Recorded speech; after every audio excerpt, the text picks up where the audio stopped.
అల్లు అర్జున్ విగ్రహాల రాజకీయం చేస్తున్నాడు. ఖచ్చితంగా మెగా ఫ్యామిలీని తక్కువ చేసి చూపించాలని క్లియర్ అండ్ కట్‌గా చూపిస్తున్నాడనే విధంగా ఇప్పుడు సోషల్ మీడియాలో న్యూస్‌లు వినిపిస్తూ ఉన్నాయి. సో ఇది ఎంతవరకు నిజం? నిజంగానే అల్లు అర్జున్ ఆ విధంగా మాట్లాడే మనిషా కాదా అని ఖచ్చితంగా ప్రతి ఒక్కరు కూడా ఆలోచించాలి.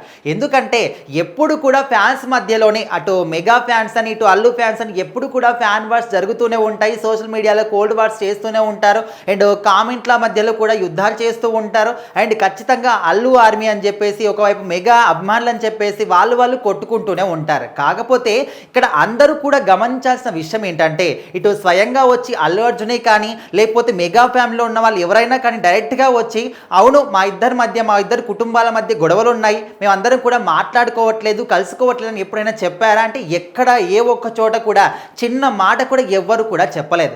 సో మరి ఎందుకు ఫ్యాన్స్ ఈ మధ్య మేము అల్లు ఆర్మీ అని చెప్పేసి అల్లు ఫ్యామిలీ అభిమానులు అదేవిధంగా మెగా ఫ్యాన్స్ అని చెప్పేసి వాళ్ళ అభిమానులు ఎప్పుడు చూసినా కూడా మెగా ఫ్యామిలీకి సంబంధించి ఒక సినిమా వచ్చినప్పుడు అల్లు ఆర్మీ నెగిటివ్గా చేయడం కావచ్చు, అండ్ ఇక్కడ ఈయన సినిమా వచ్చినప్పుడు వాళ్ళు నెగిటివ్గా మాట్లాడడం కావచ్చు. సో ఇట్లా ఎప్పటికప్పుడు జరుగుతూనే ఉంది. అంటే ఫ్యాన్స్ వాళ్ళు ఈ విధంగా ఆలోచిస్తున్నారా? ఆలోచిస్తే ఎందుకు ఆలోచిస్తున్నారో, ఎందుకు ఈ విధంగా చేస్తున్నారో అంటే వాళ్ళు బాగానే ఉన్నప్పటికీ కూడా మనం మాట్లాడుకునే మాటల వల్ల మనం పోరాటాలు చేసినటువంటి ఈ ఫైటింగ్స్ వల్ల వాళ్ళు కూడా దూరం అయ్యే అవకాశాలు ఎక్కువగా కనిపిస్తున్నాయి. సో ఇప్పుడు రకరకాలుగా న్యూస్లు ఏ విధంగా వినిపిస్తున్నాయి అంటే అల్లు అర్జున్ ఖచ్చితంగా తను మొదటి నుంచి ఏ చెట్టు నీడ కింద ఉన్నాడు అంటే ఖచ్చితంగా ప్రతి ఒక్కరికి తెలిసిందే మెగా ఫ్యామిలీ అని ఒక గొడుగు కింద ఆయన ఉన్నాడు. ఆ నీడ కింద నుంచే ఇప్పుడు వచ్చి ఒక పెద్ద వృక్షంగా మారాడు. ఇది అందరికీ తెలిసిందే. అయితే ఎవరికి వాళ్ళు సపరేట్గా ఎదగాలనుకోవడంలో తప్పు లేదు. కాకపోతే ఎక్కడి నుంచి వచ్చాము, మనకు నీడని ఎవరిచ్చారు, మన మూలాలు ఎక్కడ ఉన్నాయి ప్రతి ఒక్కరు కూడా ఖచ్చితంగా గుర్తు పెట్టుకోవాలి. అయితే ఇప్పుడు అల్లు అర్జున్ కూడా అదే త్రోవలో తనకంటూ ఒక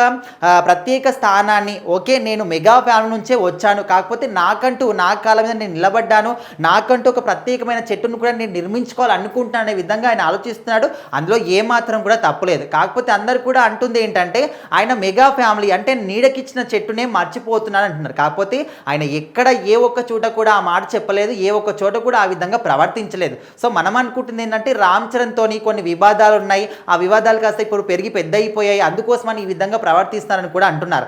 సో ఇప్పుడు తాజాగా ఏంటంటే అల్లు అర్జున్ ఈ విషయాన్ని అంటే డైరెక్ట్గా ఆధారాలతో పాటు చూపించాలనుకుంటున్నాడు. అందుకోసమనే అల్లు అర్జున్ స్వయంగా వాళ్ళ తాతగారు అల్లు రామలింగయ్య గారి విగ్రహాలు ఆవిష్కరణ చేస్తున్నాడు, అక్కడికి వెళ్తున్నాడు. అంటే ఇటు మెగా ఫ్యామిలీని సపరేట్ చేయడానికి చూస్తున్నాడు. మెగా ఫ్యామిలీ నుంచి బయటకు వచ్చి అల్లు ఫ్యామిలీ, అల్లు అనే ఒక గోడని, అల్లు అనే ఒక గొడుగుని, అల్లు అనే ఒక చెట్టును నిర్మించుకోవాలనుకుంటున్నాడు అనే విధంగా అందరూ కూడా మాట్లాడుకుంటున్నారు. అందులో ఏ మాత్రం కూడా తప్పు లేదు. ఎందుకంటే మనం ఎక్కడి నుంచి వచ్చినా ఎక్కడ ఉన్నా కూడా మనకంటూ ఇప్పుడు మన ఫ్యామిలీ నుంచి వచ్చినా కూడా మనకంటూ ఒక ప్రత్యేక స్థానాన్ని, మనకంటూ ఒక ప్రత్యేకమైనటువంటి గుర్తింపును తెచ్చుకోవాలని ఎవరు కూడా అనుకుంటారు. అందులో ఏమాత్రం కూడా తప్పలేదు. సో మరి ఇక్కడ కూడా ఆయన ఆలోచిస్తున్న విధానంలో కావచ్చు, మెగా ఫ్యామిలీ ఆలోచిస్తున్న విధానంలో కావచ్చు ఏమాత్రం తప్పు లేకపోయినప్పటికీ మధ్యలో ఉండే ఫ్యాన్స్ మాత్రమే ఈ విధంగా మాకు మీకని అడ్డుగోడలు పెట్టుకోవడం కావచ్చు, మీ ఫ్యాన్స్ మా ఫ్యాన్స్, మా సినిమా మీ సినిమా, మా హీరో మీ హీరో అని చెప్పేసి పోట్లాడడం కావచ్చు, ఇదంతా కూడా ఫ్యాన్స్ మాత్రమే చేస్తున్నారు.